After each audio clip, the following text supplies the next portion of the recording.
जय गुरु। परम दयाल परम प्रेममय युग पुरुषोत्तम श्री श्री ठाकुर अनुकूल चंद्र जी के चरणों में मेरा कोटि कोटि प्रणाम और आप सभी गुरु भाइयों को हृदय भरा रानंदित जय गुरु।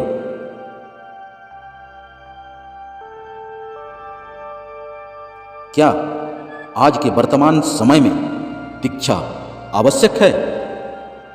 दीक्षा किससे ले? सच्चे दीक्षा गुरु की पहचान क्या है? क्या केवल दीक्षा लेने से ईश्वर की प्राप्ति हो जाती है? ऐसे बहुत सारे प्रश्न मन के विचार पटल पर उभरते हैं। इस विषय को तर्क, शास्त्रीय दृष्टि और आज के यथार्थ तीनों के संतुलन के साथ इस तरह प्रस्तुत करते हुए श्री श्री ठाकुर जी ने बताया है कि आज वर्तमान का मनुष्य सबसे अधिक जानकारी से भरा है। जिन्हें अति ज्ञान होने का अहंग है वही लेकिन सबसे अधिक दिशाहीन है। इस कलयुग में वर्तमान radio, mobile, TV, social media, YouTube सब कुछ है, लेकिन जीवन का सही मार्ग दिखाने वाला नहीं है। तो क्या इस कलयुग में वर्तमान मानव की संस्कार बचने बढ़ने हेतु धर्म रक्षा और आत्मीय सुरक्षा का कोई उपाय है? यही प्रश्न हमें दीक्षा संस्कार तक ले जाती है। आज के वर्तमान समय में दीक्षा लेने की आवश्यकता अधिक है।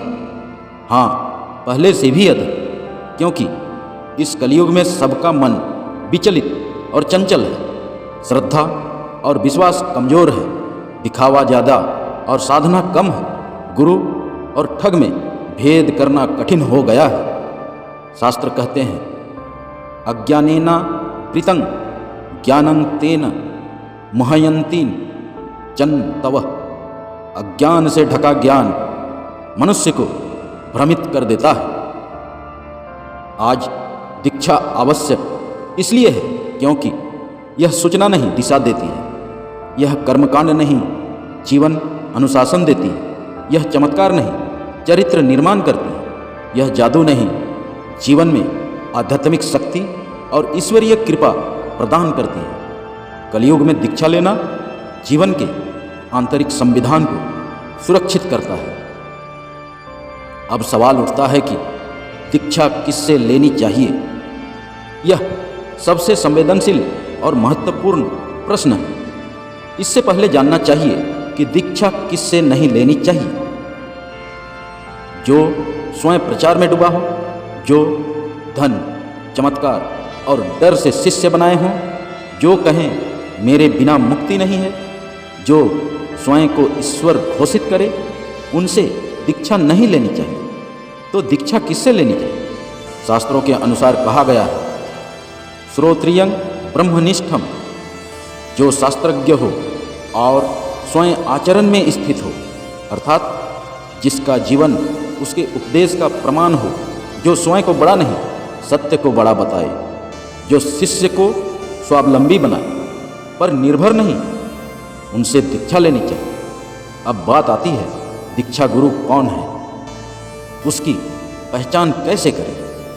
सच्चे दीक्षा गुरु की पहचान जो अहंकार रहित हो, स्वयं को नहीं सत्य को केंद्र में रखते हैं, जो चरित्रवान हो, उनकी कथनी और करनी एक हो, जो लाभ रहित हो, शिष्य से नहीं शिष्य के लिए जिए और बचने बढ़ने की मार्ग दिखाए, जो भयमुक्त हो, डराकर नहीं समझाकर जीवन चलाए, जो विवेकशील हो, अंधविश्वास नहीं सत्य और विश्वास से ज्ञान सिखाए, जो अनुशासन प्रिय हो, जीवन को व्यवस्थित करे, और जो स्वयं साधक हो, केवल वक्ता नहीं आचरण करता भी हो, जिन्हें जीवन धर्म का सच्चा ज्ञान हो, जिनके पास रहने से बुद्धि स्वतंत्र हो, गुलाम नहीं, जिनसे जीवनी शक्ति प्राप्त हो, उन्हीं से दीक्षा लेनी चाहिए।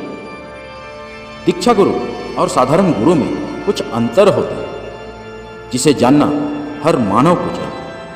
साधारण गुरु ज्ञान देते हैं, विषय के विचार सिखाते हैं, बाहर से जीवन को प्रेरित करते हैं, और दीक्षा गुरु जीवन को दिशा देते हैं, नास्तिकता को मिटाकर संस्कार बदलते हैं, मनुष्य को भीतर से रूपांतर करते हैं।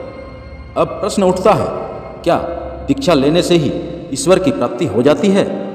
स्पष्ट उत्तर कहते हैं श्री श्री ठाकुर जी, नहीं, दीक्षा कोई मैजिक बटन नहीं है। शास्त्र कहते हैं दीक्षा बीज है, साधना उसका वृक्ष है।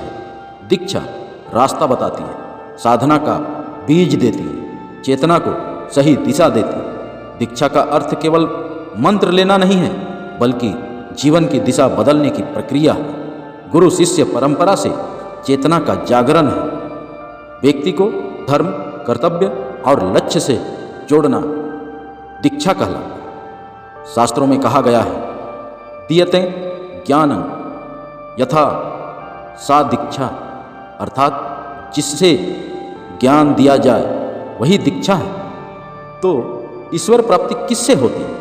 नाम ध्यान से, निरंतर अभ्यास से, चरित्र शुद्धि से, कर्तव्य पालन से, गुरु आदेश का पालन से। दीक्षा बिना साधना बीज बिना पानी होता है, और साधना बिना दीक्षा प्रयास बिना दिशा होता है। अब सवाल उठता है, क्या बिना दीक्षा के ईश्वर मिल सकता है? सैद्धांतिक रूप से श्री श्री ठाकुर जी ने कहे हैं हाँ, और व्यवहारिक रूप से बहुत दुर्लभ है। जैसे बिना स्कूल जाए कोई विद्वान बन सकता है, लेकिन कितने बनते हैं? इसलिए शास्त्र सामान्य मनुष्य के लिए दीक्षा को अनिवार्य मार्ग बताते हैं। दीक्षा का उद्देश्य संसार छोड़ना नहीं है, परिवार तोड़ना नहीं है, समाज से भागना नहीं। कलयुग में दीक्षा का वास्तविक उद्देश्य है जिम्मेदार इंसान बनना, कर्म को धर्म से जोड़कर रखना, भक्ति में विवेक रखना। दीक्षा अनिवार्य नहीं, आवश्यक है। गुरु पूज्य हैं, पर विवेक से चुना गया हो। दीक्षा साधन है, साध्य नहीं। ईश्वर प्राप्ति दीक्षा से शुरू होती है, जो साधना से पूरी हो सकती है। तभी तो श्री राम और श्री कृष्ण ने गुरु स्वीकार किया था। तब आज का भ्रमित मनुष्य दीक्षा को कैसे नकार सकता है? श्री श्री ठाकुर जी कहते हैं, सतयुग में दीक्षा की परंपरा थी। सतयुग में मनुष्य की चेतना शुद्ध थी। तप, ध्यान और सत्य जीवन का स्वाभाविक अंग था। गुरु शब्द से नहीं, दृष्टि और संकल्प से दीक्षा देते थे। सतयुग में दीक्षा ब्रह्म ऋषि, महर्षि वशिष्ठ, नारद, कश्यप आदि उस युग में गुरु का जीवन ही शिष्य के लिए शिक्षा और दीक्षा था। दीक्षा भी विभिन्न प्रकार की होती थी। तप दीक्षा, ब्रह्म दीक्षा, ज्ञान दीक्षा, ध्यान दीक्षा, मंत्र दीक्षा, अस्त्र दीक्षा, धर्म दीक्षा, राज्य दीक्षा, भक्ति दीक्षा, योग दीक्षा, कर्म योग की दीक्षा, जिसे गीता कहा जाता है। सतयुग में दीक्षा अनिवार्य नहीं, बल्कि स्वाभाविक थी। श्री श्री ठाकुर जी कहते हैं, त्रेता युग में श्री राम जी को भी दीक्षा लेनी पड़ी थी। उनके गुरु थे वशिष्ठ मुनि, विश्वामित्र मुनि अस्त्र शस्त्र दीक्षा गुरु थे। श्री राम ईश्वर होकर भी गुरु के आश्रित बने। यह संदेश है कि मर्यादा में रहकर ही ईश्वरत्व प्रकट होता है। द्वापर युग में दीक्षा धर्म के आधार पर या भक्ति और कर्म के आधार पर दीक्षा होती थी। श्री कृष्ण को भी लीलात्मक रूप से दीक्षा लेनी पड़ी थी। श्री श्री ठाकुर जी कहते हैं, श्री कृष्ण और बलराम जी के गुरु थे सांदीपनी मुनि। कहा जाता है कि श्री कृष्ण ने 64 दिनों में 64 कलाएं सीखी थी। श्री कृष्ण का संदेश था, गुरु के बिना ज्ञान भी अहंकार बन जाता है। अब बात आती है, कलयुग में दीक्षा क्यों अनिवार्य है? श्री श्री ठाकुर जी कहते हैं, कलयुग की समस्या बड़ी चुनौती भरी है। यहाँ अधिकतर लोगों का मन अशांत, बुद्धि भ्रमित, अहंकार प्रबल, दिखावा ज़्यादा और साधना कम है। शास्त्र कहते हैं, हरे नार्म हरे नार्म हरे नार्मेव केवलम कलो नास्तेव नास्तेव नास्तेव गतिरंथया। कलयुग में केवल हरि का नाम, हरि का नाम, हरि का नाम ही एकमात्र सहारा है। इसके अलावा कोई और गति नहीं। कलयुग में भगवान के नाम का जाप करना ही मुक्ति का एकमात्र साधन है। इसलिए दीक्षा के प्रभाव से आज मानव जीवन संपूर्ण और सुरक्षित है। दीक्षा के कारण लोगों में मानसिक स्थिरता आती है, जीवन का लक्ष्य स्पष्ट होता है, नकारात्मक संस्कारों से मुक्ति प्राप्ति होती है, भक्ति और विवेक का संतुलन बना हुआ रहता है। दीक्षा से मुक्ति सैद्धांतिक रूप से संभव है, लेकिन व्यवहारिक रूप से अत्यंत दुर्लभ है। जब त्रेता में राम जी और द्वापर में कृष्ण जी ने दीक्षा गुरु स्वीकार किया, तो आज साधारण मनुष्य दीक्षा से कैसे वंचित रह सकता है। इसलिए श्री श्री ठाकुर जी कहते हैं, हर युग में मानव जाति को बचने, बढ़ने और सुरक्षित रखने के लिए तथा धर्म की रक्षा करने के लिए भगवान स्वरूप गुरु अवतार लेते रहते हैं और मानव को धर्म पथ संचालन करते हुए कल्याण और मुक्ति की दिशा देते हैं। अतएव इस युग में दीक्षा लेकर धर्म की रक्षा करते हुए मानव जीवन को बचने बढ़ने के पथ को स्वीकार करते हुए जीवन को सफल बनाना चाहिए। इस वीडियो में संग्रहित जानकारी शायद आपके मन पटल पर सही ज्ञान और दिशा निर्माण कर सकता है। आज के वर्तमान समय में दीक्षा क्यों आवश्यक है? दीक्षा किससे ले? सच्चे दीक्षा गुरु की पहचान क्या है? क्या केवल दीक्षा लेने से ईश्वर की प्राप्ति हो जाती है? इन सभी प्रश्न के शायद उत्तर आपको मिल गए होंगे।